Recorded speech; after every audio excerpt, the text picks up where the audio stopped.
What up, my people? So, I want to tell you a little story today about Joshua in the Bible. Joshua was the dude that replaced Moses. So, I'm going to give you a little background history on that there for y'all who may not know. I know y'all probably have seen the movie The Ten Commandments, Moses and Pharaoh Ramsey and all that there.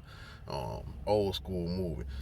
Uh, man, I'm going to tell you, if your mama or your grandma ain't make you sit down and watch the Ten Commandments, man, if you ain't just come in the house on Christmas one day and see your mama or your grandma or somebody in your family watching the Ten Commandments, man, you missed it. That's all I'm gonna say is that you missed it. I ain't gonna judge nobody, but I mean that should have been in your household, bro. But anyway, so the background story behind that is that there was this man named Abraham, and Abraham had faith. And so God blessed Abraham and told him he was going to take care of his children, and that his children was going to multiply like the stars in the sky and like the sands of the sea. So Abraham's grandson name was Jacob. Jacob wrestled with an angel, and Jacob's name got changed to Israel. Israel had 12 sons, and those became the 12 tribes of Israel. So Jacob's son Joseph, or was Jacob? Yeah, Jacob's son Joseph. He got sold into slavery and into Egypt, and God exalted him to become the highest man in Egypt besides the Pharaoh. So he was like the number 2 man in all of Egypt. So when he got blessed like this, he sent for his family. His family came to Egypt. So the tribes of Israel actually multiplied in Africa or Egypt, Now, when they multiplied, they became so big that the Egyptians got scared of them. So that's why they got put into slavery. And then Moses was the deliverer. Moses came along to deliver them out of Egypt.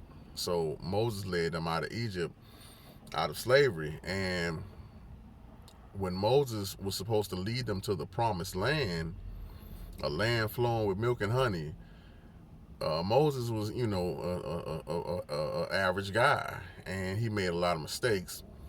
So God didn't let Moses enter the promised land. He had to die before then.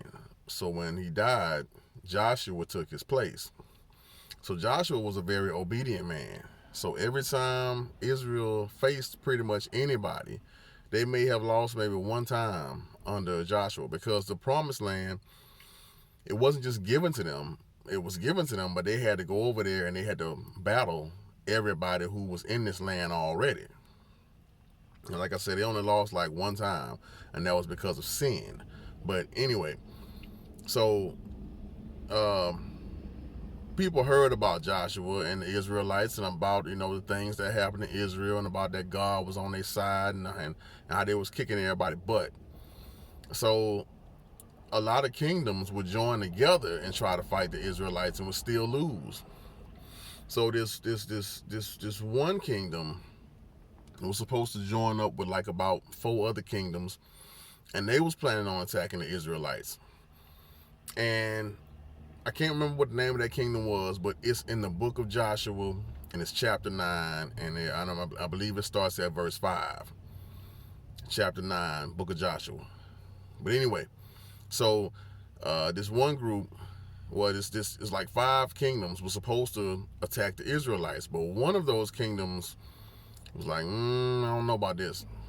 So what they did was they got a bunch of their men, they got them to put on old clothes. They put on old clothes. They put on old sandals. They put on. They went and got moldy bread. They disguised themselves and approached the Israelites and was like, "Look, we traveled from way on the other side of the world to come here to be your servants. Because we heard about y'all. We heard y'all know God and this and that. So we want to join y'all. We came from a long way." So the Israelites, saw the old clothes and the old shoes and the old bread, and they was like, man, these guys really did come a long way. So without consulting God, that's what the Bible say. They did not consult God, and they decided to go in on let these guys in the camp. Like, all right, y'all can join us. So maybe like the next day or next 2 days, whatever, they end up finding out that these guys was their neighbors. Like, wait a minute, these guys stay right next door. So the Israelites was like, hold on a minute, like, why y'all lied to us like this? Why y'all lied? So they was like, look, man, we wanted to join y'all team because we know y'all know God. We heard about the things God did in Egypt. So we had to do something to get in good with y'all. So, like, we still want to be y'all servants. So the Israelites was like, all right, we'll go ahead and let y'all stay with us then, Even though they lost some street cred for that, but they still was like, okay, we're going to go ahead and let y'all stay. Now, the reason why I told y'all this long story was because from the time this thing happened, from the time this thing kicked off, from the time it popped off over there in China, the first thing we were supposed to do as people of God, and even as non-people of God, the first thing we all was supposed to do was consult God.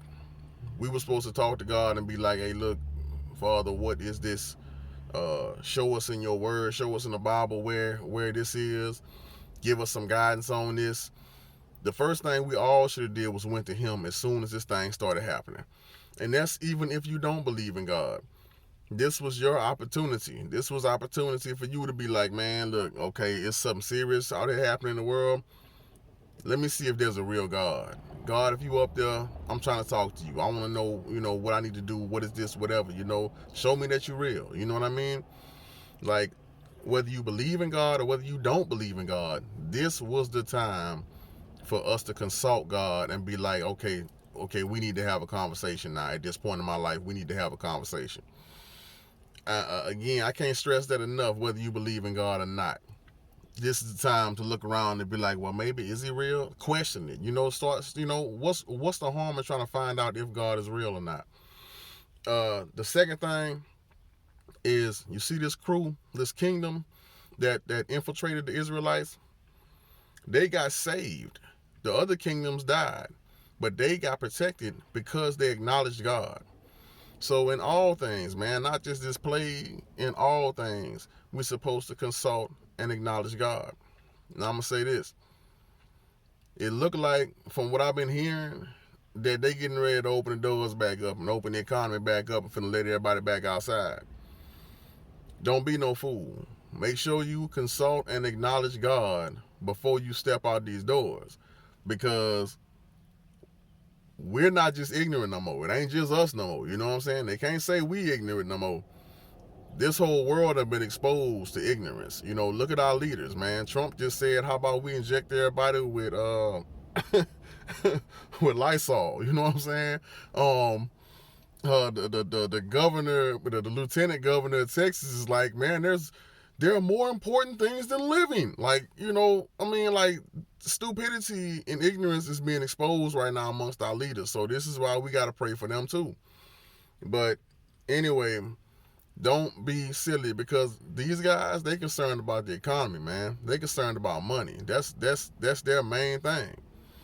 So before we go back out there, man, have common sense and let's wait at least two weeks or something, after they let everybody out there, to see if this thing gonna pop back off again. And even if it's okay for you to go out there, even if all is well, even if it's all safe, everything all good, still acknowledge and consult God before you make your next move. That's all I gotta say, man. I love y'all. Enjoy the rest of y'all day.